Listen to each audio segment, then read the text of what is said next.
Welcome to another Kyle High Club podcast interview.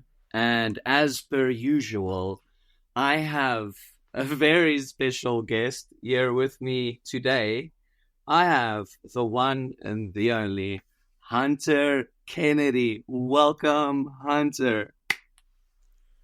Yeah, how's it, Kyle? Let's get on. Well, it's high on life. Yeah, as you said this morning, what are you high on something today?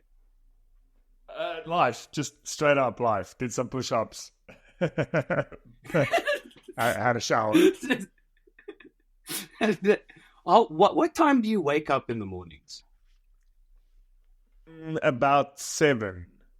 Around about 7. Now, do you have earlier? Do you have a little routine in every single morning things that you feel where if I don't do these things, my whole entire day is just going to be fucked? Yeah, it's kind of gotten to that point. I'm turning 42 now. It wasn't like that for a big part of my life. But I think having a kid sort of forces you into a routine, which I'm actually quite grateful for. But yeah, I've become accustomed to my own bed and my own house and my little rituals, and it's nothing. It's just like breakfast and taking my time, and like I feel rushed if I don't have my morning ritual of taking it easy, basically. But do you think all of the years that you've spent basically on the road traveling, I can only imagine with the life that you have had, there has been a really big part of your life without a routine. And do you think that is something that might have been missing in your life, or did you accept it for what it was? I think I craved it, and like I thrived on it. It was, and I mean that part of the thing, the game, the industry, or whatever is. I don't think is for everyone. The traveling, sleeping on the floor, yeah, that kind of thing. It's obviously better now, sort of that we're older. But yeah, I think what actually made a big difference was the lockdown, like the COVID lockdown, where we were forced to stay at home, and I was like, "Fine, this is actually quite nice." this is what normal people do. That was rad. I kind of rediscovered my introvert. On the road, you're kind of forced to socialize the whole time and stuff. And so now I'm just kind of trying to nurture my sanity at home. but yes, also, it's been a massive change. That kind of reminds me of exactly that introvert version of yourself. That untainted version of yourself that's been untouched by the realities of society. When I used to be a little kid who sat at home and I wrote and I read and I just lived in the moment and didn't really care about what else is around me. And being exposed to society, you've forgotten that person or that version of yourself, and when you come reacquainted, like, oh yeah, I used to enjoy not being around people. Yeah, I do. I feel exactly like that. I don't know if it's everyone, the people have different personalities, but you've hit the nail on the head. That's me. Yeah, exactly that. It's like, oh yes, I actually hate people. Well, crowds especially. I think that's my biggest fear. I've gone from being avid festival maniac to, if anyone asks me to go to the shops, I'll be like, no, there's no way. What day is it? Yeah. No way I'm going to the shop today. There's no way. Is it 28th on a payday on a Saturday afternoon? There's no way. There's no way. I'm going to die. No, it's hectic. But so I wonder if a lot of people feel like that, or if it was COVID, or the lockdown, and I don't know, or the living online thing. I do generally feel fatigued. I kind of feel like I need to recharge. I feel there was a pros and cons to the same. Well, just to give you perspective, I've also been someone who traveled quite a lot, and also COVID was for me that personally it was something where it grounded me again to realize, dude, everything doesn't have to be a rush. Everything doesn't have to be rush. You can slow time down a little bit.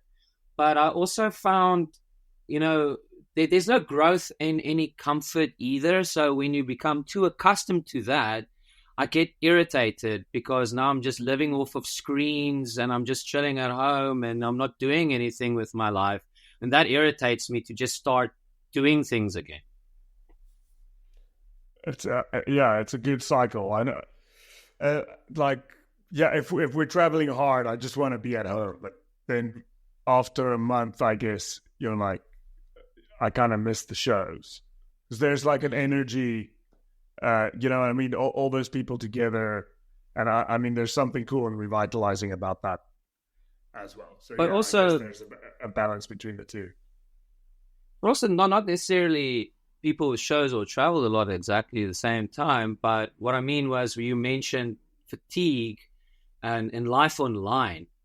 When I'm at home, I realize I consume such redundant bullshit after a while, just living online. Everything is online.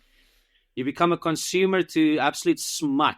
And I think that's what inspired me to just go out, let's go have a walk. And like you said this morning, you did a couple of push-ups. I don't have to scroll mindlessly on TikTok. You can just go and experience. Yes, yeah, definitely. We live quite close to a nature reserve, and it's just been the weather in Cape Town's been a bit shit for a while. But I mean, we love taking walks, and I kind of feel a part of me. I'm already living like a retired life, and the other part of me still is trying to figure out what I want to do with my life. What is it that you want to do with your life? If I have to quote your song, "Killing Time." Yeah, somewhere around there, slacking through the coast. I can relate to that whole entire music video where you've got this whole entire scenario happening in your head, and you're going on this whole entire adventure, and the whole room have been staring at you, like blankly staring to the ceiling for the last 5 minutes. I could relate to that music video. It's such a level. Yeah, it does feel like that. I do feel detached sometimes. I don't know. Reality is bending at the moment. It's quite interesting. What I like about your song "Killing Time," right? You've got this beautiful moment. You say when when you're older, everybody's got this imagination of what they're going to do when you're older. You're like, wow, when I'm older, what is Hunter going to do? He's going to do all the drugs, right? That's what he's going to do. and then follow it up with, and be a better man. I'm like, wow, brings you back to life. I mean, that's a philosophy over there. Oh, man. Yeah. Don't really know what to say about that. It's funny. I think it's funny. Because, it feels like as we get older, we get reliant on more and more drugs, maybe the pharmaceutical kind, maybe. Yeah. But I always had the idea, like, if I know that I'm terminally ill or something, and obviously as I got older, that stuff gets more serious. When you're young, death is like a joke almost. But just drop an acid on your deathbed. Yeah, or don't shoot heroin when you're 20. Maybe do it when you're like 70. Shoot heroin straight up in your veins on your deathbed. Like, I don't want any cancer medicine. Give me heroin. Shit. But yeah, I mean, it's just funny, right? Yeah. Some psilocybin. I mean, when I'm older, I can imagine actually doing that, relaxing. Yeah. Just relaxing and just going about, like, just feeling the waves. And I think with also, when you're older, you've got a lot more life experience and life advice, and you've got a lot more in your memory banks to work with when you're on drugs. Interesting. Yeah. It's, yes, the drug culture is an interesting one. How old are you, Carl? I am 34 years old. Okay. And I mean, growing up was what, because I can't figure out where like the 20 somethings are at with substances. Yeah. Yeah, exactly. It's a weird time, because there's all kinds of fresh new little drugs out there that we don't know That I probably don't even know about. Yeah, true. of. Exactly. We don't even know about it. Yeah. Because I've recently stopped consuming alcohol. It's been about a year now, which was a big step Nice. in my life. But it wasn't that hard. Like I was just over it. But I I still smoke weed, so I'm like California sober or Cape Town sober or whatever. But, Yeah, I don't know. Yeah. The 20 somethings feel a lot more health conscious, which I think is great. Like I wonder if the drug culture, it's obviously many things, but I wonder if it wasn't to escape some kind of trauma, and the need is no longer there, maybe. But I don't know, maybe that's too positive. It's weird. It's weird. I don't think there's it all depends on the type of exposure and how you're getting exposure. I think when I was in my 20s, weed has always been seen as dachas chacha. It's always been seen as that's not good for you, man. Ja, Zibi kom trap op jou toon as jy daar rook, jy weet. It was always been painted in that. Yeah. That's always the picture that got painted. And I think with social media and exposure today, I think the 20-year-olds can get exposed to weed in a much more wholesome manner. I mean, there are weed dispensaries in malls right now. I mean, the access and the awareness so and the culture has been changed. Where in our time, I had to go to some dodgy guy at a railroad and buy a matchbox. It's different.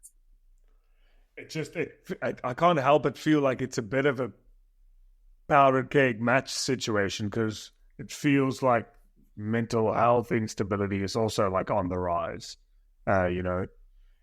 from whatever social pressures online or, whatever it is, stress. But then you're also making, weed a lot more legal, and but mental health issues and marijuana have never really gone well together. So it's an interesting place. Well, what you mentioned earlier, where the kids are at with drugs, what I have noticed is kids know a lot of pharmaceutical drugs that they take they're a lot more mental health aware, exactly like you say, in their 20s. For instance, a lot of them are prescribed depression, anxiety, and all kinds of medication right now, where there's a bigger awareness of mental health in their 20s. And they know the names of all of the Concertas, the Ritalins, and all of those type of things, where I've got absolutely no exposure to that. So I'm on the other side of that flip coin. That is funny. But like, we'll be like a blueberry kush or whatever we know about. Yeah, exactly. California orange, whatever the fuck. We know all of that. Yes, but I don't. I just pretend like I would, but yeah. Yeah. I guess that's... But I guess that's pretty good. I think it's quite cool that the younger kids are more focused on their health and shit. I mean, it felt to me, we just wanted to destroy our bodies, basically. I don't know why. But here's the thing. A lot of people are concerned about, I know, like, hey, how old are you? How old are your kids going to be when you expose them to porn? But what about mental health issues? Because I feel also that's a double-edged sword, in the sense of, I think now that people know, TikTok goes crazy, and some of these mental health issues are actually considered as a trend right now. Where we're like, maybe I'm ADHD, or maybe I am this, and I can also I felt like that. Yeah, exactly. I'm quite prone to diagnosing myself with anything that I... Exactly. Like, no, wait, that's me. But prior to exposure to mental health issues on the internet, I was just vibing through life, and I'm like, hey, this is me. I'm accepting who I am, and I didn't know of it. I didn't think that there was anything wrong with me. I just accepted who I was until, hey, perhaps you are this. Oh, perhaps you are this. Now I have to put a label on certain aspects of who I am. There's that blissful ignorance, and there's the awareness and working on it. So I don't know how do you draw that line for until it becomes a problem. No, it's intense, and there's obviously degrees and sort of a scale with that stuff. Yeah, exactly. So I kind of think you should take every case on its own merits. I don't really like blanket. No, you can't. There's no way. Exactly that. So it's kind of hard to say with where we were with drugs, or where kids today are drugs. Everything is the type of exposure we are getting with the times that we are living in, and what is relevant in the world at that current moment of time. To us, it was smoking weed, dropping some mushrooms at a festival. That was our outlet. I mean, there's not a lot of festivals like Opi Kopi that we had exposure to. So the kids and the people, the age that we were, have got different types of outlets that we had as well. Yeah, it's hard. It's hard for me to determine whether it's good or bad. I guess it remains to be seen. But like, I don't know. This past winter holiday, we went into like the mountains between the Durans and Montekey out in Cape Town. It was just so quiet and serene, and I absolutely loved it. So I've got a bit of a love-hate relationship with technology at the moment, but I think everyone is feeling that. I think so. The addiction to the exactly. Also hate it, you know. That what you're mentioning is what I'm loving about society today, because I think we all bring it back to when we are at home, we are all glued to our screens and live life online. But I think what I see is a rise on people going on hiking trips and, doing more wholesome outdoorsy type things and doing things with their lives. And the cool thing of working online means I can travel, so I can still work remotely now. The evolution of a balanced lifestyle, what it looks like in today's age. Yeah, I get. Well, yeah. I definitely think to be happy, you need to be able to switch off and maintain that balance for sure. I struggle with it. I struggle with self-discipline in general. But yeah, it does feel like that would make one happier. But I actually hope that social media and the way that it is now is sort of like a generational thing. I hope the younger generation, they get maybe they just drop the vibe altogether, because it's nothing except marketing. Do you know what I mean? It's all. Do you think there's going to be like a Y2K mass generational social media mutiny happening? No, I mean, maybe it's just a trend, like a platform that is obsolete. You know what I mean? Like, I'm trying to think. Weed itself out. Like MTV, maybe, or something. It's just gone because commercialized to an extent where it just ate itself or whatever. And I wonder if social media is like that. Would be like. I think it will get. So, have you seen? Yeah. Go for it. No, have I seen? No. There's a platform called Be Real, which I think is quite interesting. Yeah. It hasn't really taken off in this country. Do you know about it? No. Please tell me more. Well, it's not. It's I don't know. I have no friends on there because no one I know is on there. So I'm just taking photos of myself. I'm gonna be Hunter. I'm gonna be real with you. I'm gonna be your. But go check it out. It's quite interesting. It's basically just like a visual journal, in a way, and you can't see other people's stuff unless you post it, and it's just your friends and people that you know. So it almost becomes a utility, which I think is around what the initial sort of MySpace, Facebook stuff was supposed to be. But obviously they're backed or they're public companies, and so they need to constantly grow. And I think unpopular opinion. Unpopular opinion, right? This is my one unpopular opinion. Guy Korsten invented Facebook. Oh wow. Okay. Tell me more. Guy Korsten invented the first version of what we perceive as what Facebook is. And that boils down to his song. He's got a song about his photo album, right? So in this song, Guy Korsten exclaims that he takes his photo album to school, right? So every single day he takes his photo album to school, and all of the kids at school is curious to why he would bring his photo album to school. And then when they ask him about it, he charges them money. He charges them a cent of 10 to look through his photo. And the chorus is amazing. It's like, wil jy miskien my photo album sien? Net vir 'n cent of 10 kan jy my wêreld sien. I'm like, holy shit. Fucking Guy Korsten was Zuckerberg before he was even born. He's like Da Vinci. Yeah, I know. And I'm thinking to myself, that's genius, dude. You're charging people to look at your baby photos. Like, I mean, I doubt that it really happened. Who wrote that song? Guy Korsten. I don't know if he wrote. I hope so. I hope so. That is Guy Korsten. Oh, good for him. Yeah, good for him. And look where he is now.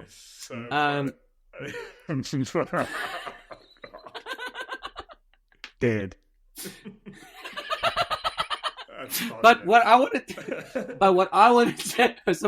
wanted to say is, I'm exactly like you. Alcohol came to a point where it was just too much, and I'm like, okay, well, I can just drop it, you know? Alcohol became such a toxic thing in my life where I don't see any benefit of it being in my life, and then I got rid of it. So I'm also 6 years that I haven't really drank anything. Oh, wow. You know? Like, it's just nice. It's just stupid. But exactly like you, I would imagine when you talked about the social media trend becoming redundant, I hope it gets to a point where a generation like, hey, exactly like alcohol, like this doesn't bring us any value. Let's just not do this. Exactly. Yeah, completely. I think you're actually seeing that in international beer sales. Maybe not in South Africa. Yeah. But I think in general the younger generation is drinking less alcohol, which is interesting. Don't really know what to make of it, but it is interesting.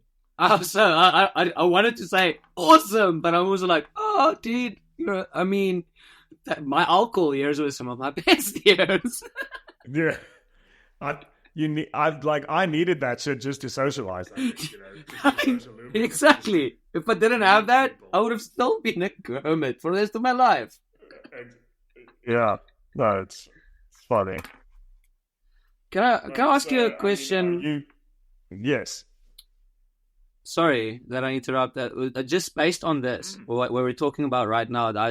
Before I lose that thought, I'm also what you say, California and Cape Town sober. But in your mind, like let's say your Parasite video, I broke down the philosophy of that video for me, right? Okay. And how you start off very, very sincere, and then you're questioning your mortality, and then it comes towards acceptance, from strike me down, I don't want to be a parasite, and then also the acceptance of being a parasite. Like, parasites also do need to live. What if you were the parasite? What are you going to do to survive? I mean, just vibe with it and accept that you are one, or that's exactly what we're talking about. Like, do you feel like you're a parasite, or what does that mean to you? Is it a positive or a negative thing? Yes, yeah. I mean, that song to me, it's just like a personal reminder to be better. And and to try and not be a parasite. Like I do like the metaphysical stuff and sort of the big questions. That's where I spend most of my time in my head. And yeah, I guess, I mean, I don't always get it right. I'm trying to minimize my impact, if you know what I'm saying. Like, I mean, it's just like clothing. It's so hard to buy anything that's 100% cotton, for instance. No. I mean, just the environmentalism in general. It's kind of hard to wrap your head around. So I pick little things that I think help. It's more just a general awareness of I'm just trying to be better, I guess, a better person without hurting or damaging other things. But I think it's impossible. I think just your existence, you'll step on a bug or whatever, it's hard. It's like, no, murder. Yeah. Yeah, but I mean, all that shit, where do you draw the line there? But yeah, it's basically... Exactly. But it's like the parasite thing for me is maybe also... I mean, I am a dick to my wife sometimes, and I lose control of my emotions. But in general, like your vibe, positive vibe, just try and be friendly to people and that kind of shit. So hear me out, right? Imagine this change we are seeing globally with, let's say, alcohol and people trying to spend more time outside. Like all of the things that we've discussed earlier. Do you think there is a mindfulness that has come across everybody of the, a bounce of time where people are more aware, like, hey, we don't have to be dicks, and that's why let's all not drink more alcohol. And I think there's a global awareness of mindfulness along that comes with it, where people want to give back. People more electric vehicle orientated now, and the world is progressing. Like, we want to give back, and we realize, hey, we fucked up. We're humans. But we're at least trying to give back. I hope so. Yeah, I think I also feel it. I see it. You don't know if that's the algorithm just pushing you into like some... Yeah, I think the back loop or something. Yeah. You're just seeing what you want to see. But yeah, I mean, I think I definitely see more of it. Just, I don't know. I think people are tired of... There's almost no... Sorry, I'm just struggling for the word here. It's not consequence. There's no response. Like with Uber, if you lose something in the Uber, yeah, I agree. Oh, there's no accountability. There was accountability. Thank you. But yes, I remember in Cape Town we used to use Ricky's taxis, and if you left your phone in there or your keys, you could just go to the DC and you could go get that. Yes, and there's a lost and found. Phone the head office, yeah. But like with that, everyone's avoiding accountability, and I think the kickback to that is so everyone's trying to be more conscientious, maybe. And I'm saying everybody. I mean, that's a blanket. But I think I think there's a growing momentum of people being tired of the fact that there's no accountability for whatever politicians, rich people, companies, multinationals. I sometimes see the world's, I don't know, the people in power. I'm just going to call them the PICs, the people in charge, whoever running this planet as a Buddha situation that you also talked about. You said you wonder what he's balancing his weight with. And it reminds me of that anger management. It reminds what's it? The anger management, where Jack Nicholson said, like, Buddhism, how does a man that weighs all about, how does a man that weighs over 200, like 400 pounds talk about the self-discipline? Yet? Yeah, exactly, brilliant. No, I mean, it's interesting to me, religion as control mechanism. It's such an interesting topic to me. And then, of course, the sort of inherent duplicity. What's skyneilig? Fuck. I literally thought about this the other day. Like, fucking skyneilig. What is it? I can just Google it. Like, I was just doing the same. Look at us two Afrikaans people Googling skyneilig. Hypocritical. Ek en Hunter van Coke het ons saam skyneilig gegoogel. My low-key flex. Yeah. Yes, but why did we Google it now? What we were talking about? We were talking about the controlled, the duplicity of religion. Oh, yes, yeah, and just that kind of inherent hypocrisy in those institutions. I mean, I think it's quite funny. There's it's also ironic that you guys also met inside of the church. Like, we're like, oh, fuck church, but the church is also sparked some seeds out there that if it wasn't for the church, it wouldn't have happened. Like, darn you, church, questioning my morality. Yeah, that is interesting. I mean, that's crazy. But I mean, and I think, is that on the rise? The radical Christianity. I remember us talking about being radicalized in the faith, in high school, and to me, it was kind of a way of rebelling. My parents are not religious, and the church that we were involved in was like into skateboarding. It had punk bands, so it had that anti-establishment line. But then we also fell over and shit. Yeah, this church where the skate park has got a anarchy symbol, and then meanwhile you can see it's Swiss Volkspark inside. That's crazy. No, but it was hectic, straight edge. Obviously no drinking, no swearing, only Christian music. Oh shit! Yeah, it's a cult, basically. When I was in Tableview High, there was this one Pastor X, that came to our school, and this guy, wow, he was also came in with, like a WWE entrance. They jammed. Nice. We were meant to live for so much more. Pastor X.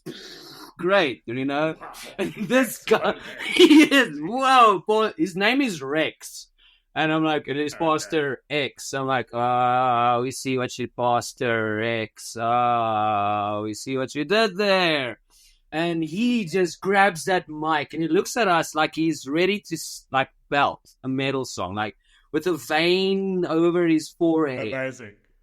And he's like, do you guys know what religion is? And the whole school's like, whoa, Pastor X is hardcore. And this guy says, he rocks. So he grabs the mic and he starts walking like he's Steve Jobs, right? And he says, religion is a blind man in a dark room looking for a black cat that isn't there and finds it. We're like, I missed the punchline. And finds what? And finds it. He finds the cat. So it's a blind man in a dark room looking for a black cat that isn't there and finds it. We're like, wow, this Pastor X is hardcore. I like it.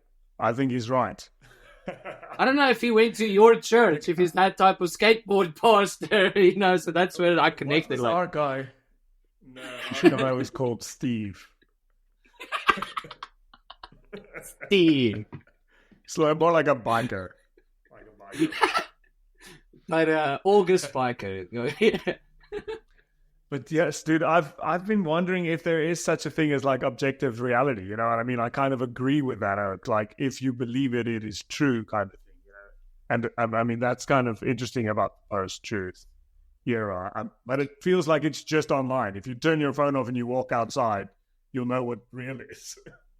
Yeah, like, just go touch the tree. I mean, easy. Yeah, it's pretty real. Yeah. that is pretty real. But also the thing is, I see religion and psychology and all all method, reading or studying, all methods of, trying to educate your brain within the reality that you are exposed to is some form of therapy or religion to you or whatever. Like my religion is music. If it's not for music, I wouldn't be the person who I am today. I see music as my religion. If someone would ask me that, it's something I believe in. It's pure emotion. It's untainted. It's people just sharing what they feel and expressing it in motion and vibration. Something that you can say to anyone without having to say a word. That's religion to me, and religion looks something different to everyone else out there.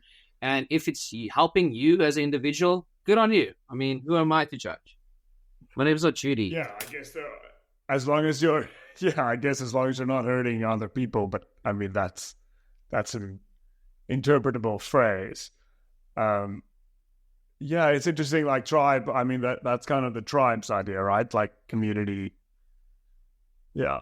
Anyway, religion. I'm over it. Yeah. What can we talk about? Next. What else can we talk Next. Stop. Or look at us.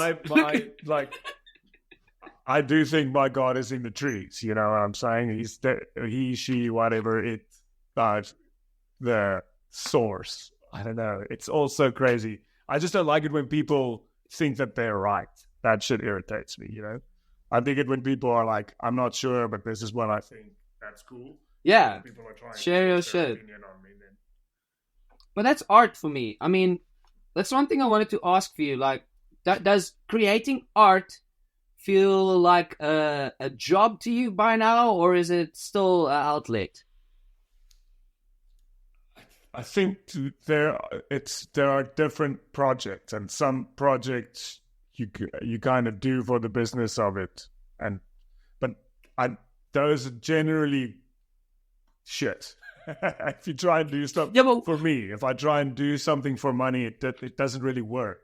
But because I kind of see art as quite an early experience, alchemical. You're creating something kind of just out of nothing. I hold art in a high regard, and I want to participate in that world. If you have to describe your life in an art movement, which one would you choose? Oh, yes, yeah, that is a tough one. I love Dada. I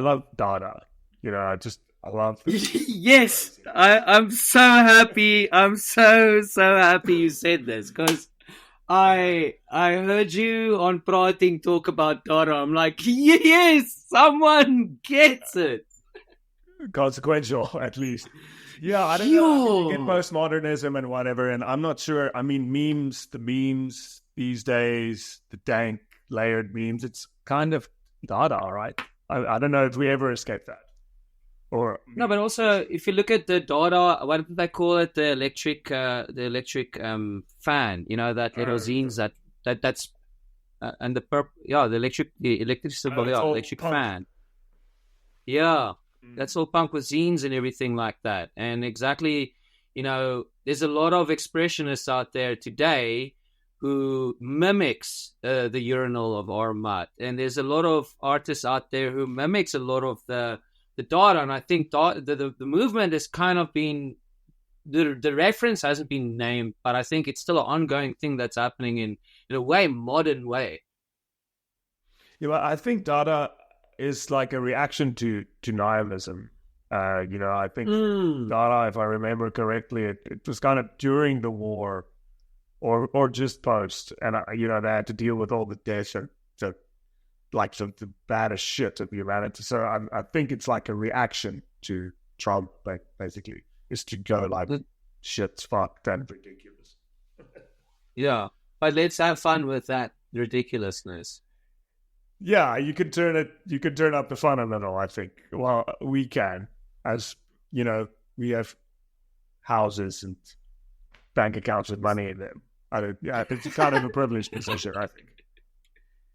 Of course. Have you made anything that you considered as Dada? Physically, paintings, you mean? anything. Yeah, have you done anything which you, in your mind, like, hey, yes, this is rather, like, I mean, there's sauna-esque. It's hard with music, just because Dada didn't have a specific sound, but I almost think that Dada is just there as a layer of influence, and there are just some phrases and some lyrics and music videos and ad campaigns and stuff where we've just done ridiculous stuff. Yeah. I'm trying to think of a specific thing, but even the guerrilla marketing that we employed with the start of Folk of Blizzard, I think that whole vibe is sort of influenced. Yes. Maybe some art historians are going to say we're talking absolute shit. Because, I mean, Andy Warhol is in there too, and it's talking about modern pop culture here. But, no,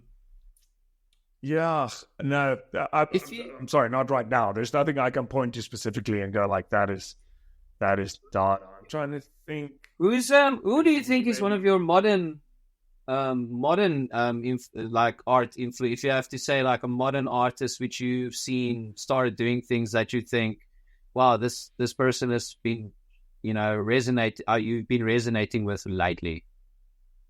Yeah, I mean, he's not that new, but I love Damien Hirst, and he's quite controversial, but I mean, he's a bit of a piss taker in the fine art scene. I dig his stuff. Trying to think. I've been reading a lot, and I've rediscovered Stephen King, and I mean, it's hard to sort of pigeonhole him into an art movement, but I love like B-grade horror and that whole thing. Been watching a lot of Korean stuff. I'm trying to write, so I've been delving into story quite a bit. Okay. Sorry, I'm not answering your question here. There's a lady called Poppy that sings. She's like pop metal. I love her so much. And a whole entire saga with Titanic Sinclair and To the Rise where she's right now. What's going on there, dude? Can you explain to me what that is all about? I've seen some. Yes. So Poppy was she started off on MySpace way back, and she started making this little small videos where she just tried to tell people she lives into the internet. That was her whole entire gimmick. She just was this internet girl. She tried to let the world perceive that she doesn't exist and she lives on the internet. Titanic Sinclair, who is a producer, so he was a producer, and he wanted to hone into this and broaden that horizon for her and say, hey, perhaps start making music, because then you can monetize what you're doing. And Titanic Sinclair basically helped her with that really aggressive first album, where it's basically metal and pop and jazz, and it's this first fusion. Is that the one with I'm Poppy? Yes, with Concrete and I Disagree and all of those things. It's really aggressive with how it took her from that. And in between that, she reached out to Diplo. And she wanted to try and break away from this again and try to still stick with her internet aesthetic. And when she reached out to Diplo, they did Time Is Up, a very poppy version. It's like a toe-tapping, post-apocalyptic song that, hey, in the factory where I made him, where she was made in, I am a robot. I'm going to survive. The world is going to die. And she collabed with Diplo. And after she wanted to break the chains of Titanic Sinclair because he was being a really shitty manager to her, it took her years and years of abuse to actually escape his clutches.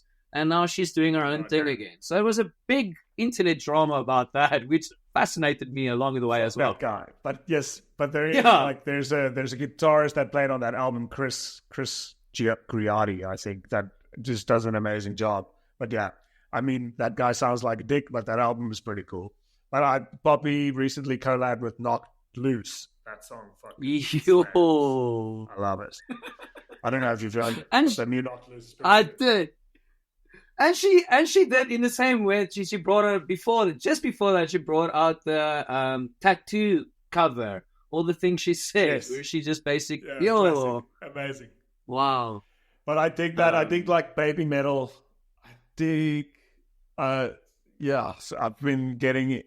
Sorry, I'm answering your question in a very roundabout way. Let's know, but I'm here for the rabbit hole. Do you know baby metal, the Japanese death metal stuff? I just think that. Crazy. Didn't they do something with? They also baby metal also recently did a collab with The Who, and I also thought that was a really interesting one. The Who. Yeah, that Mongolian guys. Oh, maybe I saw that. I know they did one with Bring Me the Horizon. I saw a new. Damn. Is it that Ratatata? Oh, that's with the electrical. That's something else.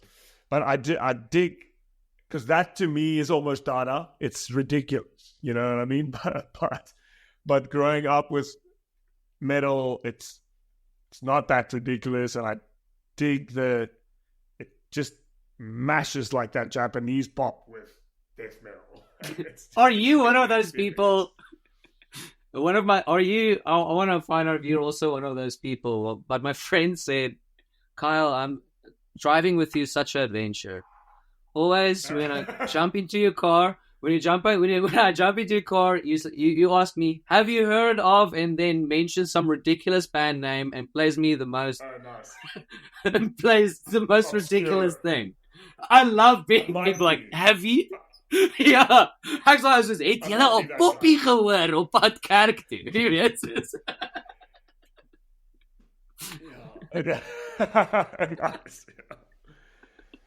Yeah, I might be. It doesn't always go down well, but maybe people some weird obscure Japanese shit. But also think about it. One thing that I like about, love about following bands and, growing with bands, I kind of feel like I've grown with the bands that I like. When I was there from their first album, and through the years progress and they bring out albums, I grow with the band on those albums. That's how I like to perceive it. And I like to see bands like Bring Me the Horizon. Look where they started. And look how they experimented, and they're still keeping up with the times, and they're still staying generational. And every single time they bring something out, they're relevant to that decade. I think that's so genius. Yeah, they have done a good job. I have to say, I'm not a massive fan, but their collab with Baby Metal, I thought was very nice. And I mean, Bring Me the Horizon's production standards are something else. It sounds amazing. But for instance, if you look at what I like, for instance, there are two big bands in my life that I followed in two dualities of my cultures. For instance, with Volkoplesikar and AFI, I got to know those two bands at exactly the same time, right?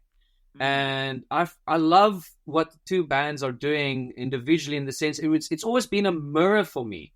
For instance, how Volkoplesikar went to Van Cartel, Jebels Fantasties, A-King, and all of those, branches from that point, where AFI went to Dreamcar, Black Audio, and there's Extremist. So those are the bands that derive from AFI, which is almost exactly the same thing. Black Audio is, So Davey Havok and Jade Puget is in this one band. I mean, Davey Havok is literally in the band with the remaining members of No Doubt, and they're called Dreamcar, and they're an 80s revival band. I'm like, holy shit. Dude, I can see that so much. I mean, Davey Havok, do you remember those first videos of AFI? Like, I remember thinking... Yes, with his long hair. So high-pitched. Yeah, Misfits look and this high-pitched vocal. It's so crazy. But I can see him. I can see him doing the 80s stuff, definitely. And the same with you guys. And also, all of these branches. It's always been so great to see how one thing influences something else, and another thing influences something else, and that's why I'm obsessed with subgenres and how different members collab in different projects, and that creates a new form of life in music. Yes, I also love, but I mean, I love pop culture. You know, I just love comics and obscure pop culture is probably my favorite vibe. I don't know. Have you? I like It's like kind of there's a like the film gorillas, called if you think about it. Velociraptor. Velocipaster. Are you talking about Velocipaster. Velocipaster? Are you talking because Yeah, I I love just that love movie it. so much. I love that shit exists. You know, it's just amazing. I love how there's a scene how this guy, you can literally see he's got a giant velociraptor head and he's running with this brown suit. I don't know, everything So in good. Velocipaster is just so amazing. But also like Yeah. Tommy Wiseau, The Room. I mean, Oh my god. Yeah. Okay. Next level. the I see classic. there's a Velocipaster Classic. 2 now. That looks pretty good. No. Or Sharknado 3. Just but maybe that's the stoner vibe. But I dig that bad shit. It's so good. Even before I smoked weed, I like the great horror movies. I don't know why the junk of the culture is maybe more interesting than the good stuff. You know James Gunn, who's now a big shot director in Hollywood. Yeah. He used to bring out full length movies on YouTube, like really gory slasher, really ridiculous films on YouTube, and he's even got a mockumentary. He's even got a mockumentary with the girl from Pam from The Office called Lolly Love. How he wants to sell lollipops to homeless people to empower them with his personal art on it. I mean, it's ridiculous. It's beautiful to see where people. It's amazing to see where people started, where they're going. Yo, low budget. He didn't have a budget. Just a camera and people. Yeah, no budget. Yeah, I don't know if you. Oh, I see. You did super. Harmony Korine's been making some crazy films. I don't know if you, the guy that made Kids and Gummo. Whoa, no, I didn't know that. Yeah, you should. And also, and yeah, I do. I mean, it's just the stuff that I grew up with that I like. I love reading, games, music, movies. That's my jam. you ever played a video game? You like art, my friend. Games, did you play Last of Us? Oh my fucking god, dude. It's my favorite game on the existence of this planet. I played it during COVID, and I remember having to put it down after a while with the curfews and everything. Like, okay, wait, I need to put the game down. But I remember starting off this, it's like, I don't really game normally, and I rekindled my love for gaming because of The Last of Us. But I remember picking up the controller, and I'm 10 minutes into this game, and my fucking daughter dies. I'm sitting there with tears all over my face, and the game hasn't even fucking started yet. I'm like, why am I crying? Whoa, dude! Last of Us, and Last of Us 2 was one of the one of the pieces of media that has affected me the most. You know, out of novels and albums and whatever, but those two games, it made me sad and angry. But exactly I how... don't know if you played the second one, but dude, I know. I literally want to buy a PlayStation 4. I literally just want to buy a PlayStation 4 for The Last of Us 2, play it, enjoy it, and then sell it. So That's a big... In the middle of the game, you're forced to play this character, and I was just angry. I just threw the remote down and refused to continue playing the game for like a week. And then I was like, okay. But it's so good. And because it kind of forces you to climb into the antagonist's shoes. It forces you to empathize with the antagonist, which is so brilliant. Dude, you know what really made me want to play The Last of Us 2 so badly? When I've got one spoiler, but it's not a spoiler because it showed in the ad. where he actually shows her how to play the guitar after promising her in the first game that he's going to teach her how to play guitar. I'm like, oh my god, yes. Is that only in 2 or in 1? It's only in 2. You can strum. No, Where you strum in the 1 guitar he. a little. No, in 1 he only mentions it. In 1 he only says, cool. "I promise I will teach you how to play guitar sometime." Amazing. No, it's so good. I mean, the narrative, the production on that game, it's cinematic. So amazing. I don't want to play. I don't want to watch the series before I finish the second game. Oh yeah, the second one is probably going to come out today. So I don't want to watch the series until I play the game. Now we're just talking about stuff we're watching. Do you mind? Yeah, go for it, please. Okay. Now that on Netflix, that John Creature is pretty good, and that Parasite the Grey, I really like. I like the Korean flavor. Does that Parasite have got anything to do with the anime Parasite, where the guy starts growing a face on his hand? Yes, yeah, it's like it's the same universe, but it's a different story. Okay, got it. Were you ever into anime as a like growing up? Yes, yeah, totally. But sort of, I mean, it was a lot harder to get a hold of. My mom had to take me to Cape Town, and we'd have to go to above the tattoo store, a place that sold Magic the Gathering cards and like anime VHS tapes, you know. But yeah, Ninja Scroll, Ghost in the Shell, Akira, perfect. Evangelion? They were in the 90s. I never got into that, but like now, everything's streaming now, so I have to, never watched it. I never really did the series. I did the films. But I just... Perfect Blue is a good one, and if you like Perfect Blue, Paprika is also a classic. I want to watch Paprika because I checked this thing where they compare Inception to Inception, Paprika. yes. And like they did with Black Swan with Perfect Blue. Yes, exactly. I knew it when I watched Black Swan. Yeah! I was like, wait a minute. And I'm like, yes! Yellow fuckers! This looks very familiar. Oh my god, dude, on that train, have you seen Old Boy? Oh my god. Most hectic films I've ever watched.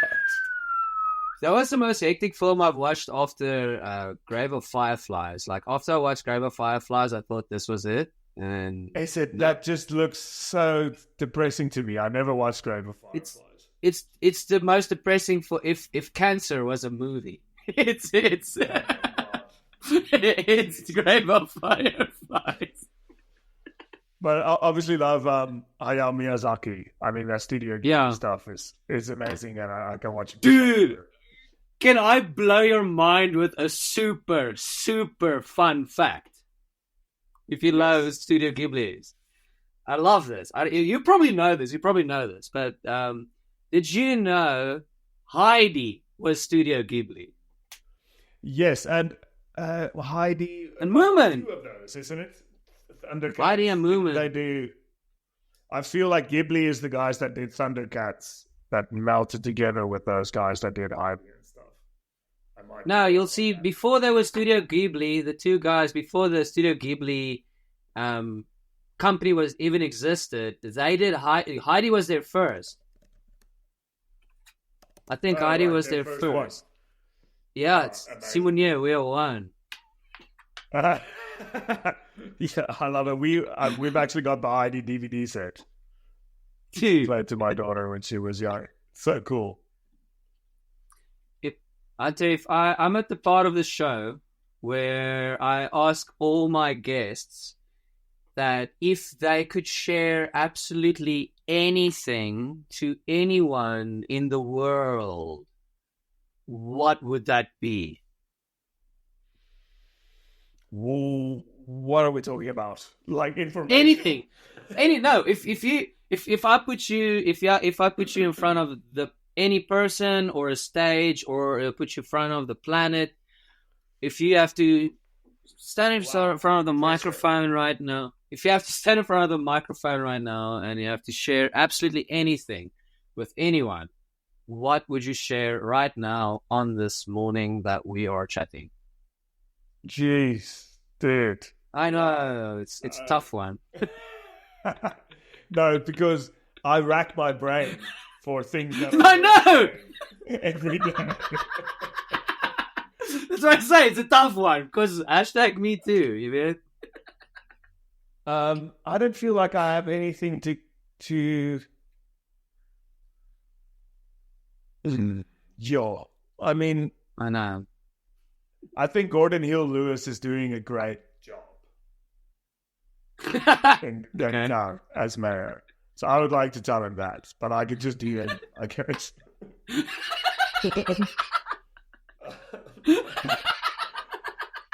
But it's like nothing I say is going to change anyone's mind, you know. So no, it's just you can even just tell me something that you want to say. You know, that's I don't. Unpopular opinions. I don't like Elon Musk or Jordan Peterson. Or I saw a video the other day where Russell Brand was commenting on a conversation between Elon Musk and Jordan Peterson, and I was like, I hate all of this. Whenever the fuck is going on here, I had to throw in Andrew Tate.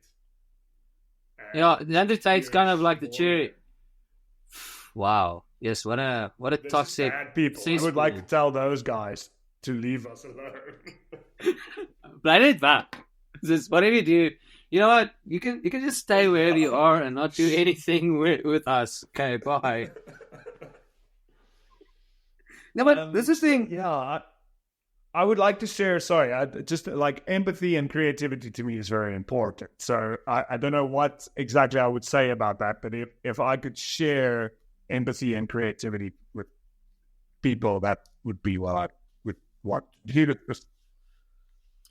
That's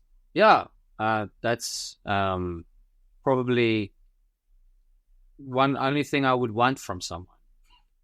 If someone have to give me something, empathy and creativity, yeah, sign me up.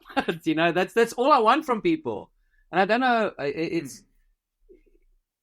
I don't need more. I think when you also realize that you don't need more than that, then I think also the world will be a much better place. Well, air, water, food. Are you a vegan or a vegetarian or something like that? No, I'm not. I draw the line at quitting alcohol. I do feel bad about it. Yeah, it's like so weird. I can't eat like lamb anymore. It just freaks me out if I have to touch it or braai it or whatever. I'm not that with pork. Like pork is also just something that I don't vibe with it. Yes, sorry. And how are you with conspiracy things? Because I love that world. I don't necessarily like one day I believe in ancient aliens and the next I believe in the deep state. But then you go take a walk in you know, outside and it's I don't know. No, well, I would, for instance, I like the fact that conspiracy theories exist, and I would love to believe that there are some truth in some of them. You know, I mean, what's the most American thing that America can do is fake the moon landing. I mean, how Hollywood is that? I mean, I think that's badass. But the fact that there's a conspiracy about it is even more intriguing at the same time. Exactly. You know? And no, for sure.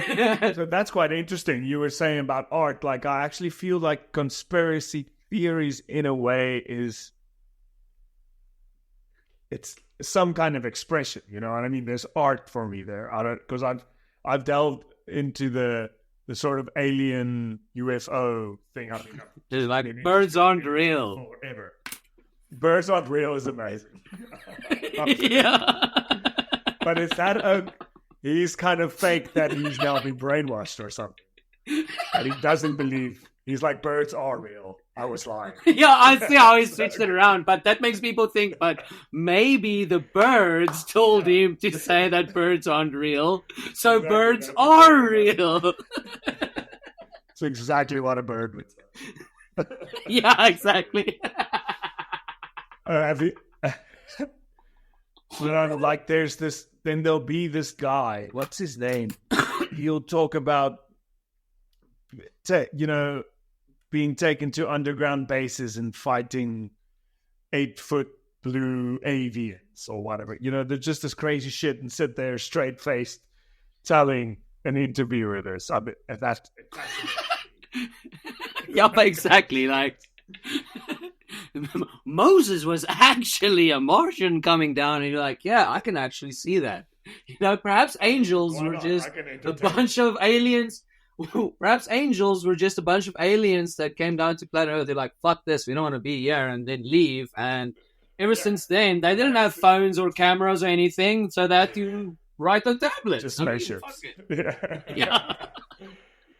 Yeah, I mean, I love all of that shit. I honestly do. And that kind of entertains me. It's someone selling bullshit as real. It's kind of entertaining to me. But Have you satire for all is probably one of my favorite type of things. Yes, but yeah. And I guess the cringe is when it isn't meant to be satire, but it like reads as satire. Cringe is kind of. But also, and then whereas some people can see it as satire, and then there's a whole entire world that believes in it. Because, what's that? Moms and dads against Dacha Facebook page, like young Christians against, we used to have a Facebook page called Jam Tarkies for Jesus. And and we would we would just go around and sell jam tarkies for Jesus, and we used to take videos of ourselves where we would walk around and sell jam tarkies for Jesus. That's awesome. Nice. It's just a nice, clean message.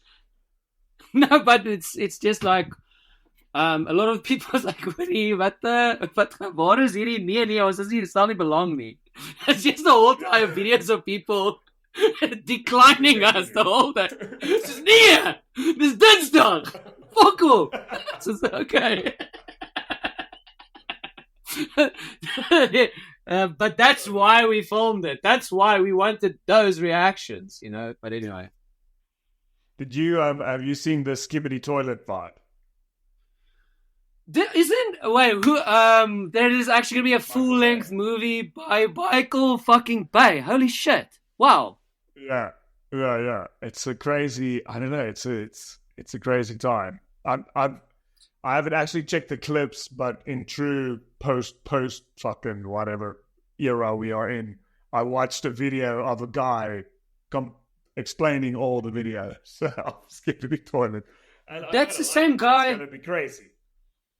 That's the same guy who did Johnny Dies in the End. That guy is an author.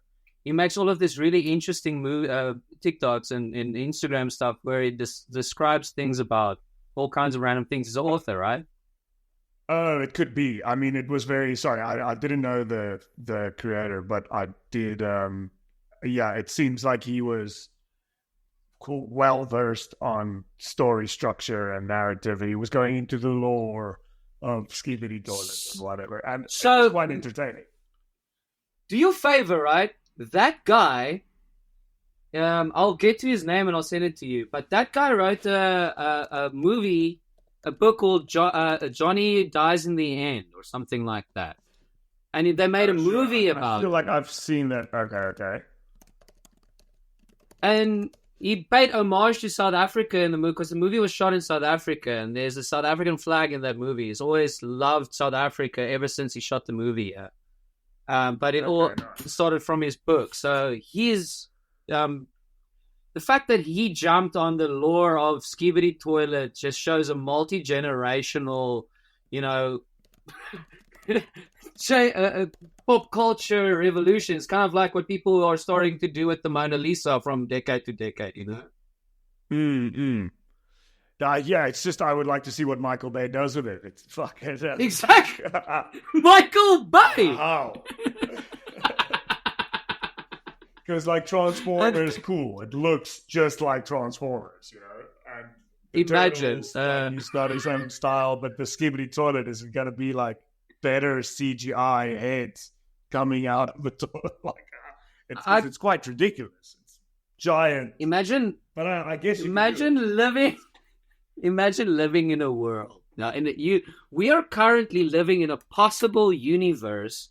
This is the universe we're living in, Hunter. We're living in a possible universe where children can walk in checkers, and possibly get a skibidi toilet toy in your home.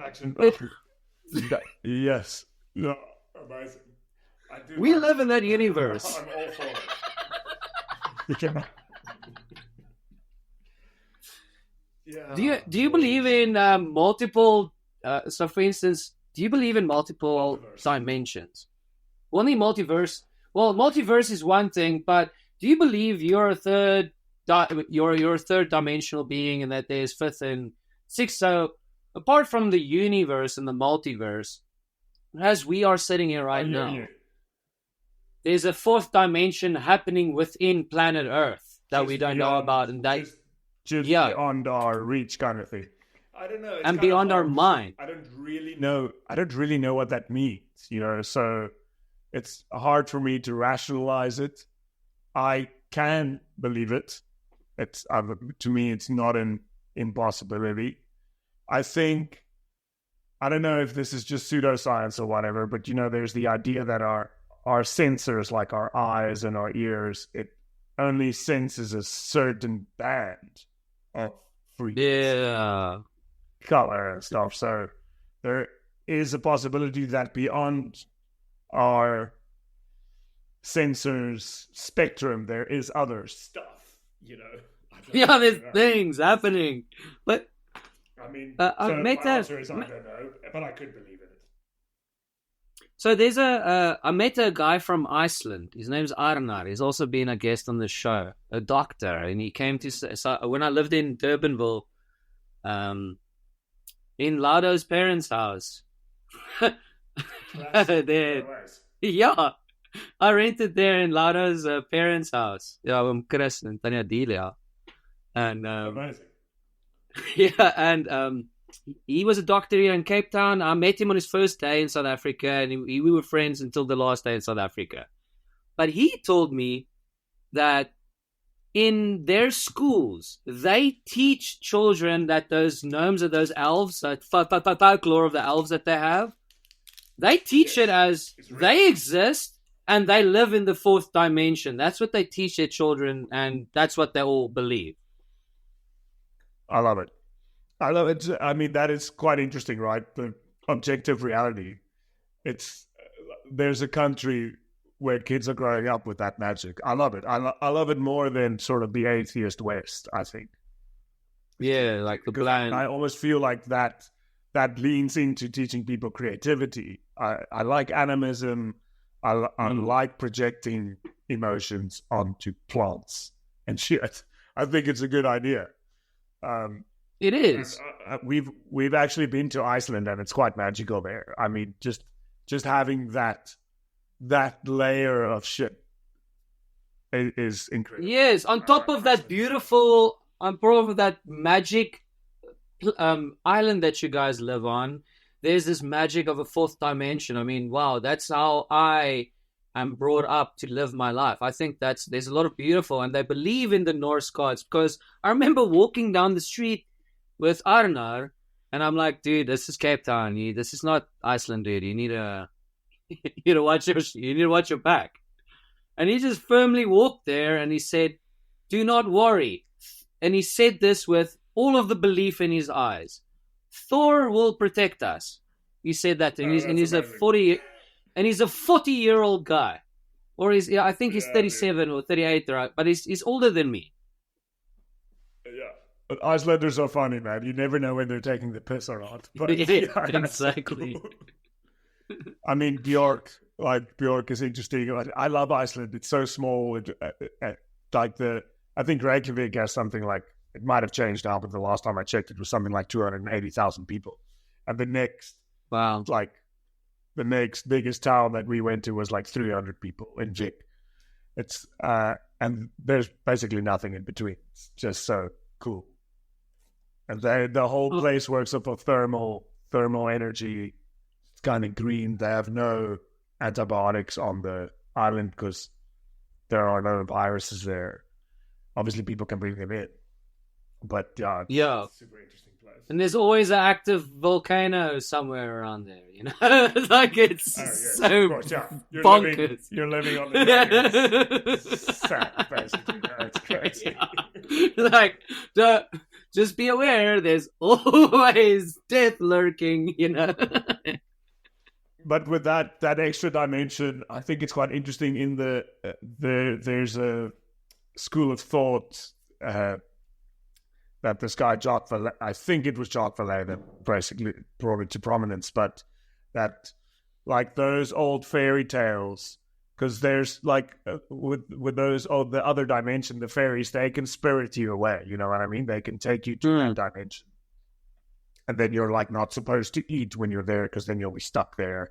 And there are stories of people coming back from that dimension through different time slips and whatever. But anyway, this Jacques Vallée was basically saying that it's the same thing, those fairy stories and modern alien stories, because he's a data analyst and he just took all of the historical data and modern UFOs. That's basically, if you want to get like stretch it out a little bit, that's technically string theory, you know, is those two dimensions being able to wormhole in between two dimensions and interact with each other, you know.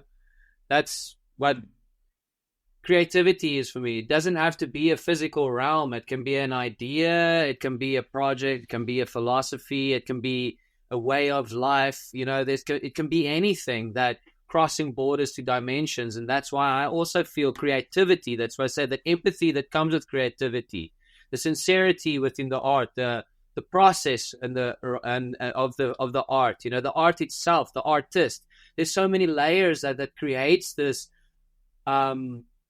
realm for certain people. We can both watch the same movie, and within the realm that our own minds live in, we create our own ideas on things, and those own ideas I see basically as tiny little multiverses. Yeah, for sure, man. There's almost no need to prove alien life because most of us live on completely different planets right here. You know what I mean? But there has to be alien life. I mean, we can't be arrogant enough to think like, oh, our solar system is the only solar system in the vast nothingness of and the expanses of this whole entire universe to be able to sustain life, you know. I mean, that's the thing. Yeah, but I kind of feel like just because that makes so much sense, it's Murphy's law. The opposite is probably true. You know what I mean? We are just the only lonely fuckers in the entire Earth. Yeah, that's fucking morbid. That's obviously not true. I mean, if you just look at your dog's eyes, you know what I mean? Like, it's, I don't know. And have you seen how tiny our sun actually is? You know, just by the way, it's actually small. In comparison. I also like the idea that we are the aliens, you know, because it almost feels like we don't really fit into this chain on Earth and we just fuck it up. Like, I like that idea too. Because we don't, you know what I mean? It seems like everything else just sort of fits in, but there's no place for us here.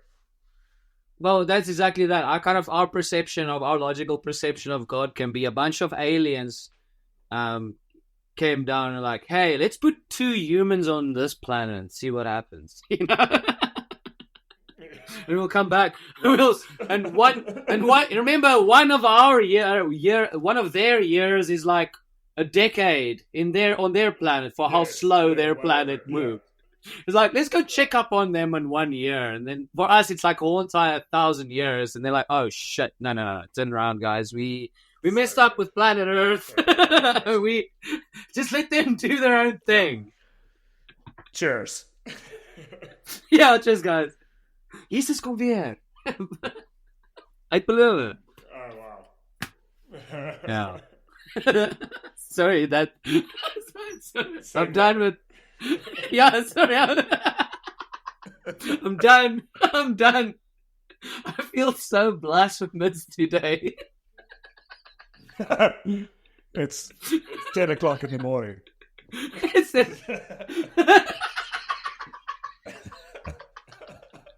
Oh no. I'm sorry, Auntie. I'm so sorry. No, I don't mind.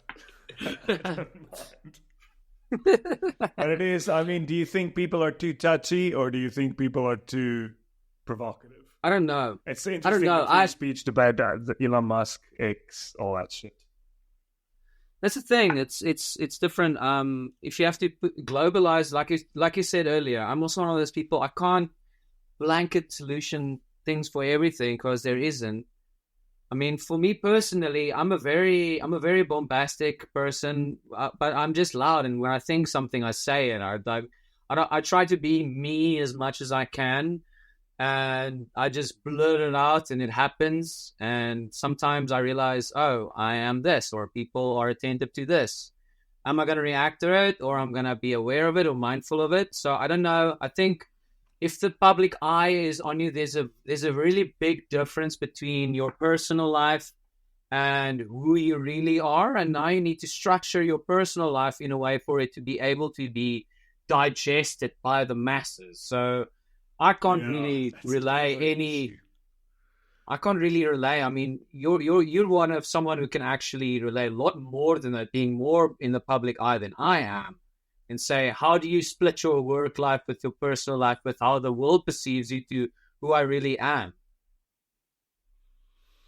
Yeah, I mean, I kind of feel in a fortunate position that I don't feel like there's much expectation or eyes on me in comparison to someone like fucking Sia Kulisi or something. Yeah, you know what I mean? Like, and but it's say, yeah.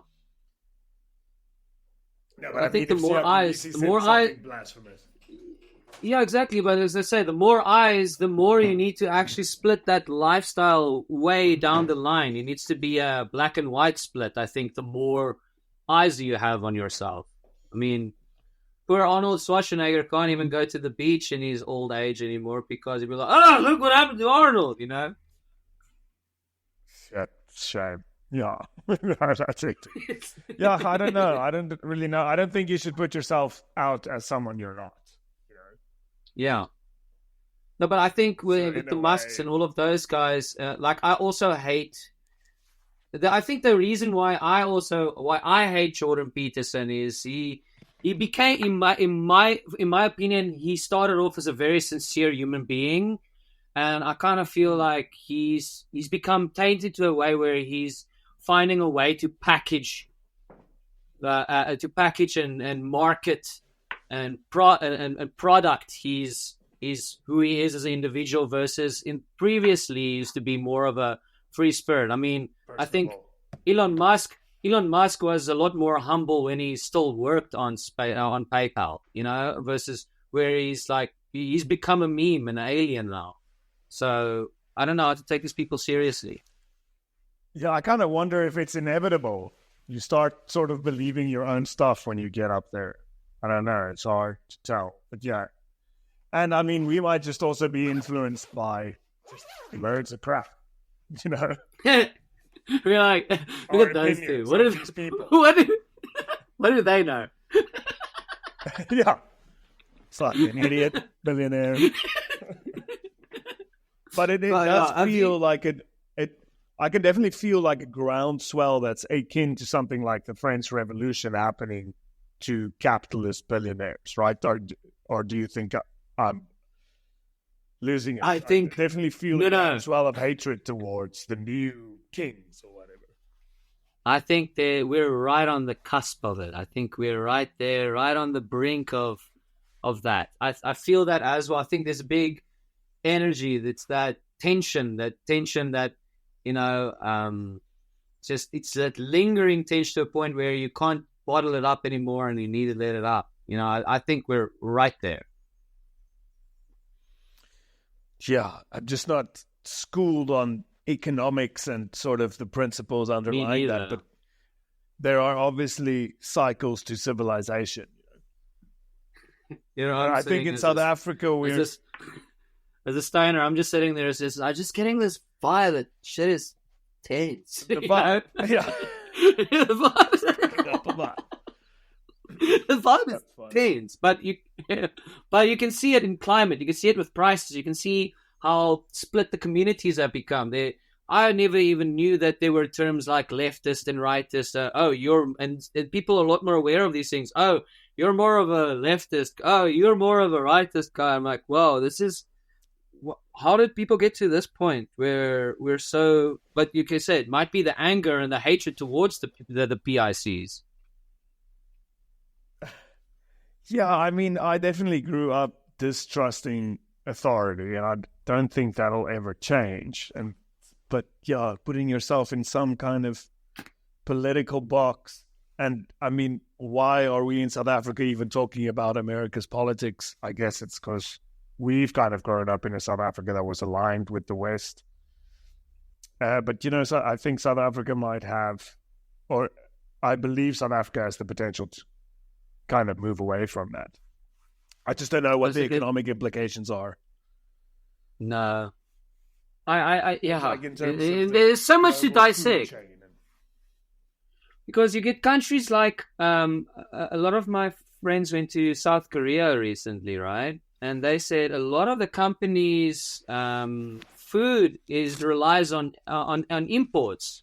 They don't have a lot that comes from the country either. So a lot of the way the economy runs from imports from other countries. But now, if anything is happening in those countries, it influences them without them having to be able to do anything about it. Kind of like what happened to Zimbabwe way in the back. Wow, they got this ridiculous currency. Like, I don't know what's happening. Yeah.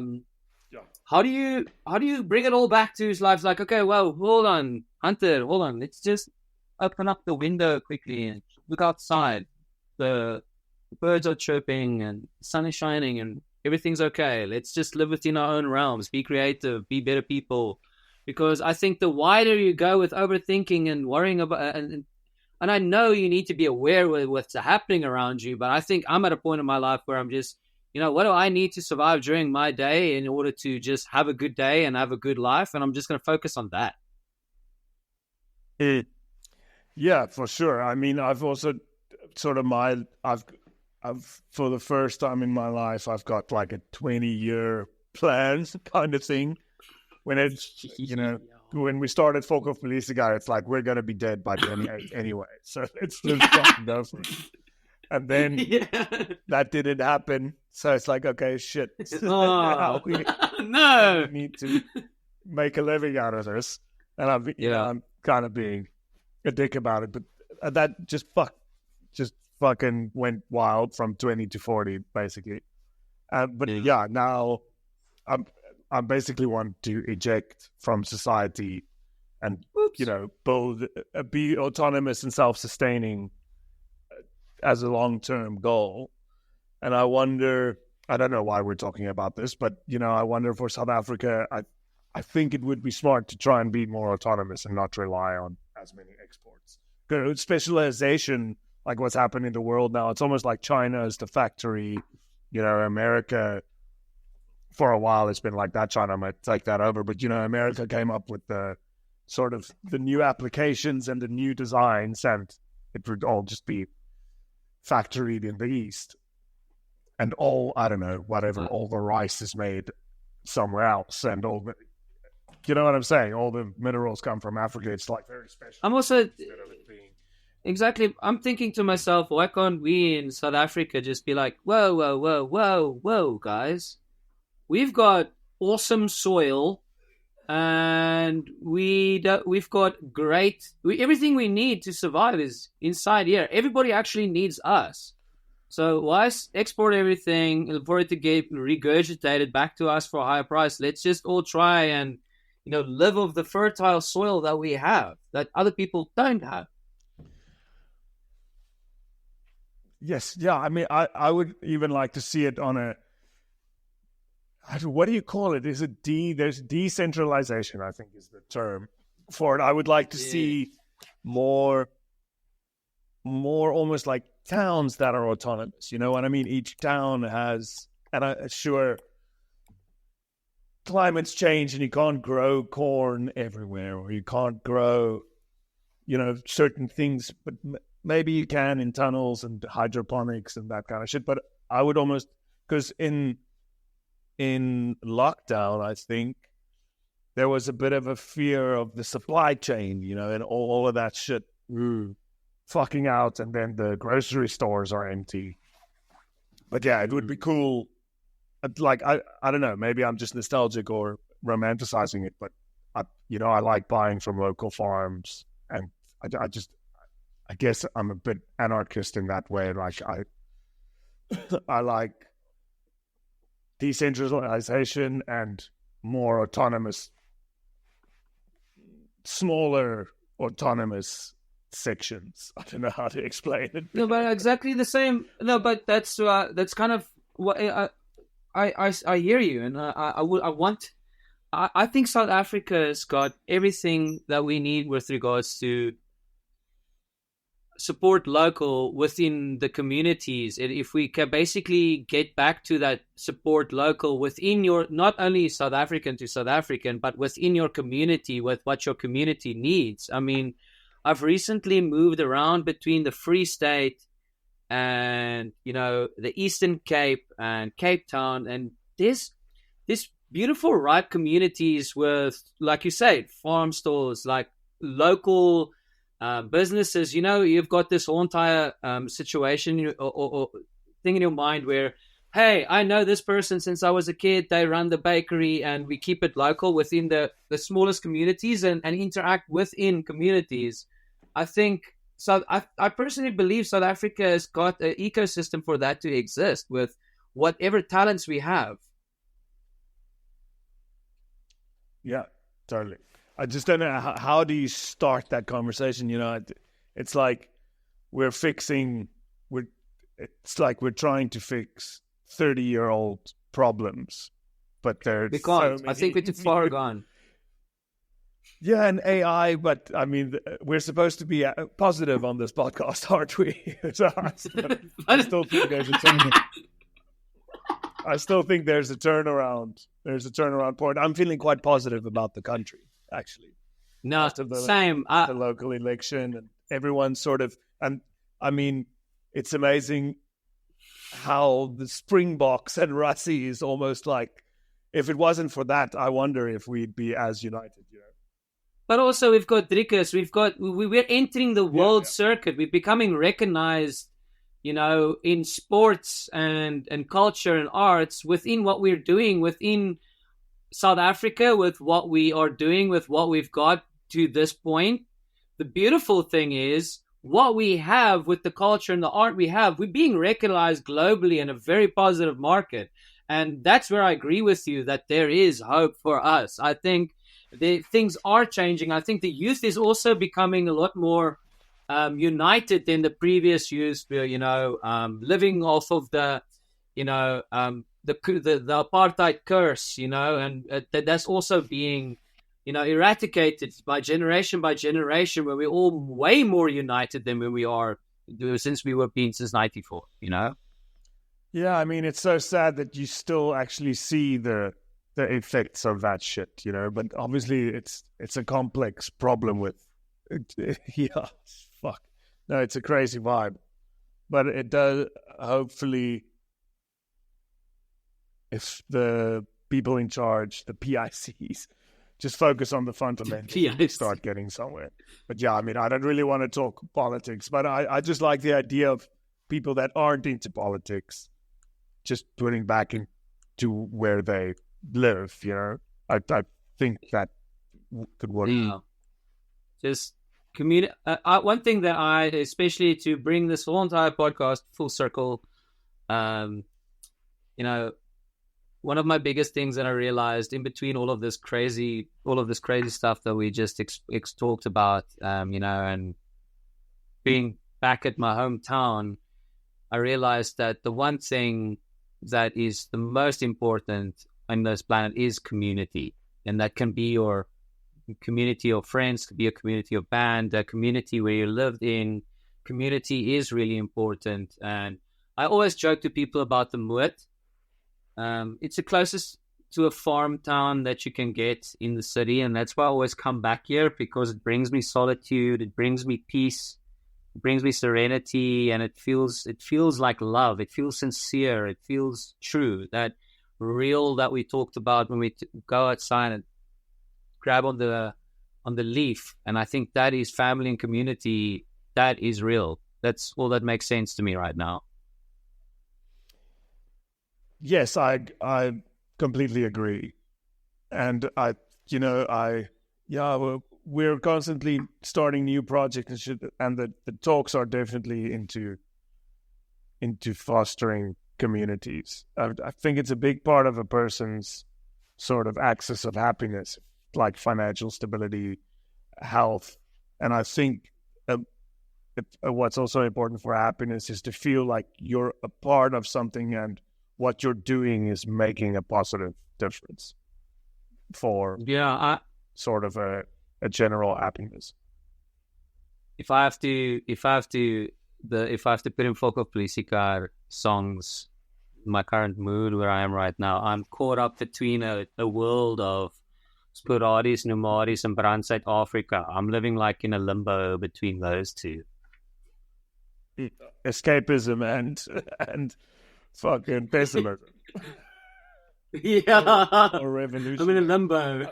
But yeah, yeah, it's interesting. I'm almost tired. Like, I used to love radical opinions because it felt like everyone was apathetic, but now it's kind of flipped where, I don't know, everything is radical almost, and that's also not a great place to be in.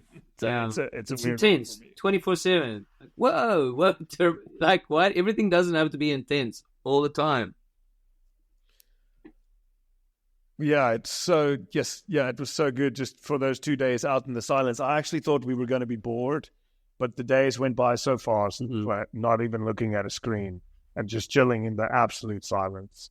I don't know, the truth is definitely out there for me. But I mean, then you think about, I would start missing people. People, family and interactions. You start reminiscing, and you start reminiscing about good, positive things. Your thoughts go to positive things that you used to enjoy too. Yes, yeah, maybe that is, you kind of lose yourself if you're constantly. It's definitely a balance thing for me. I basically had to figure out how to recharge my own batteries.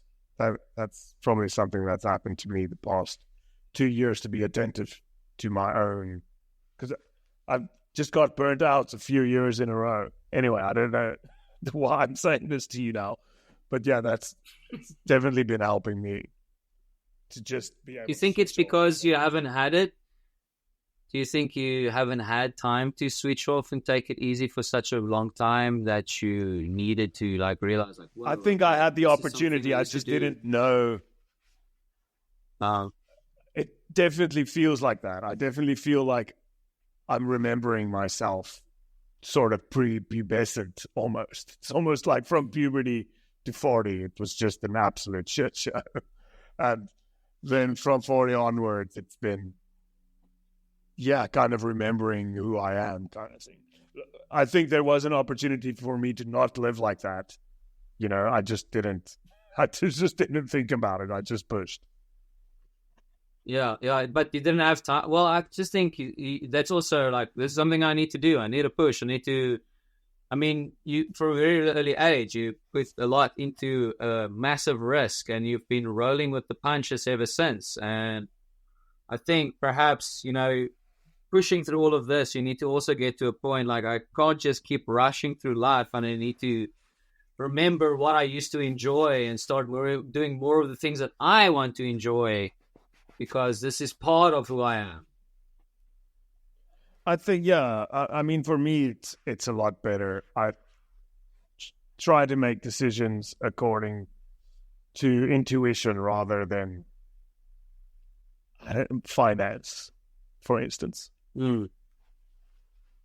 I try to live my life, and this is a weird concept though, but instinctively, it's my instincts that tells me this fight or flight, or I do this thing, buy this thing, or invest in this thing, or however I think, and rational or big decisions in my life.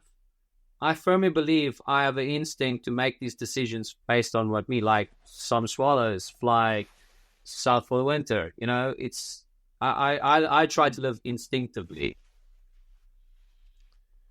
No, I hear you. I wonder if you have a choice. I think you can kick against it, but it might be easier to go with the flow. I think. I don't know. I don't know if there No, are but that's also a choice. Kicking against it is a choice. You know, kicking against it is a choice, and going with the flow is also a choice. So, how every single decision that you've made to your life has brought you to where you are exactly right now, and that's the beauty of it. No one's made the same decisions, and everybody has done their own thing, and here we are. We're part of this all beautiful thing called life, and the fact that I'm having this conversation with you, I'm living in a universe where I can have a conversation with someone who's made a really big impact in my life. I'm thankful for that. And I couldn't thank you more than enough to be part of my show here today, Hunter. I'm truly blessed and beyond honored to have been speaking to you this whole entire time. Oh man, Kyle, yeah, it's been fun, dude. Thanks for the kind words. It's amazing.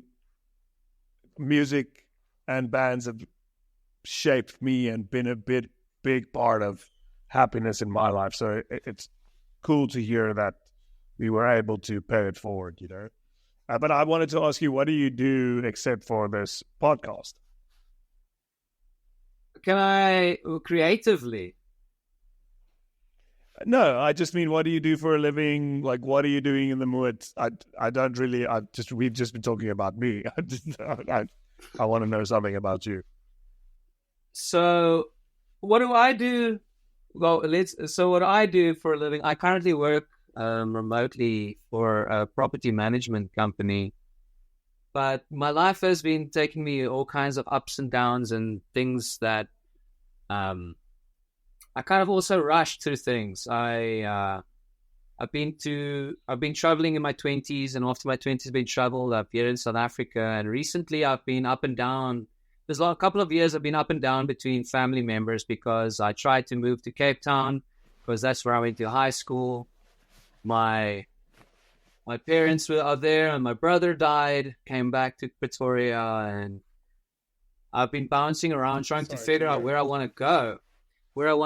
And I'm trying to be creative, and I try to keep things pushing. And the reason why I come back to Pretoria and recharge here is I want to be as creative as I possibly can, and wherever I want to go, I want to be able to pay it forward exactly like that, positively. And I know here is a place where I recharge currently, and I know this isn't the place I want to stay because I always still need to push myself. I still need to push myself to move forward. And what I want to do, I realize that I need to move and experience and live out there and see things. And I am currently in a space in my life where I'm in like an incubation period where I do what I need to do to survive. But luckily, I've immersed myself in a way where I can still be mobile and be creative by, even if I have an hour or 2 hours somewhere, I can jump online and do something to where I'm able to pay it forward and use whatever I do to yield, to share it with the world out there until I'm on to whatever other season I am in my life. Next up, that's nice, man. That's rad. And you've never considered living overseas? I mean, a lot of my friends from high school have left the country for 20 years, basically. Hunter, when I turned 17, I left home. I wrote my matric exam there in Table-Vu. And I got on a plane and I went to go work as a lifeguard in USA, close to Chicago, Illinois, at the Six Flags. So that's immediate. I was 18-year-old boy and I worked as a lifeguard. You have an accent. Oh my God. That shit. And my 90% of my 20s was abroad. I worked on yachts. I worked at a ski resort.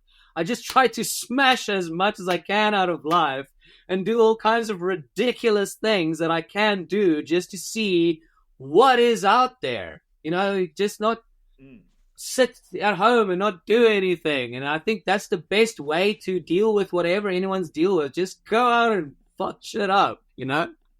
Nice. Yeah, crazy. But No, I also, mean, so do you think you came? I mean, why did you come back? I guess is my question. this is exactly that. I realized when I came back, and what I was longing for, as cool as that is, as cool as great as that may be, I still longed for that. I kind of want my person. You can't build a relationship when you're moving around all the time. Or I kind of want a little bit of stability. I don't want to live out of a backpack the whole entire time, And I'm getting older, I want to actually move towards a future where I can always know that I will have a place to stay and always have got money to do fun shit and, find a way to still be creative and build an ecosystem of both that stability and be able to travel and be around that community. So, it's in a constant little touch and go to what do I need as me to survive, and what do I need out of life, and what am I willing to sacrifice to get to that? Beautiful. That's awesome. Yeah. Sorry. It's like I said that with such frustration in my heart, though, because sometimes you've got this way of how you perceive your life to be, and then you end up in a certain way. But I think the beauty of this whole entire situation is no matter where you go, you can be proud of what you've done, you've lived. I mean, that's the beauty of it, and you can share that with people, and that's what I see what art is like. My weird and wonderful thing that makes me weird and wonderful, and I can share with people, and there are people out there around the planet who's also going to vibe with it. That's the beauty of life for me. Definitely. Yeah, we went to stay at a guest house in Koningsberg, and David Lynch's biography was there, and it's called The Art Life. And I didn't read it, I just read the blurb on the back, and that sort of just reinvigorated what he calls the art life for me. And just you're not studying, but just living for the expression and focusing on the craft gives me purpose. It's very basic. Do you believe that you need? Do you believe that everybody has got one specific purpose, or do you believe that, hey, what I've done now has got its purpose, or the fact that this thing happened today and I've influenced this person and that had its purpose? Or do you believe everybody's got like this one, this is my calling? Yeah, I don't know. I wonder about it. I don't feel like I knew exactly how it was going to turn out, but I relentlessly, like you said, just followed my instinct, and I mean, it led me down some rough paths, but I can't really imagine living my life any differently than I did. And there are certain things in my life that makes me feel that I can't say that I believe in predestiny. It's just too wild a concept for me. But I can't help but feel there's just been things that happened that was so serendipitous that it feels planned. It's, I don't know. It's a weird. Yeah, I think I know. Yeah, I mean, no, it's I wonder, like, because I feel like I see other people and they're unhappy working at the corporation, right? For instance, but I might just be projecting on them. So I can't, I don't know. I love it when people quit their jobs. I think if I have to, if I have to tell you how many jobs I've had and how many of them I rage quit and how many of them I rage quit as a joke and how many of them I went to the interview as a joke and got the job, all of that experience has told me, like, listen, no matter what you want to achieve in life, you can do it. I mean, come on, dude, you don't, if you're unhappy there, just go and do the thing that you can. We live in a world where technology, everything's available to us to go do whatever you want to do. Yeah, I love it. I mean, we talk about playing. I'm playing this weekend or whatever. It's not like I'm working this weekend, and I sort of dig that approach. It's I guess, wow. For me, things have worked out cool that we take on projects, and it's not sort of it's both a blessing and a curse to not have a routine, because it's always something different.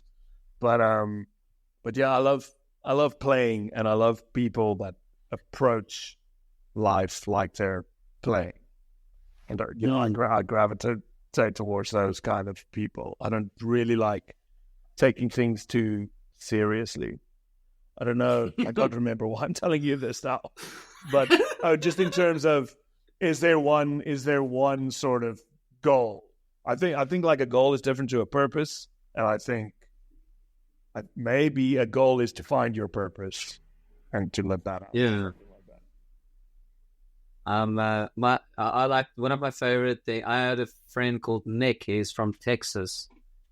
I always used to sit in the living room and do my work, and Nick would always come to the living room and he would just yell, "Hey, what you doing in the living room?" And then I had to scream back to him, "I'm living, man." And that was our routine every single morning before we started our day. Before we went out to our day, it was like, "What you doing in the living room?" "I'm living." And that's kind of like how I've been living my life ever since. Like, what am I doing on this planet? I'm living,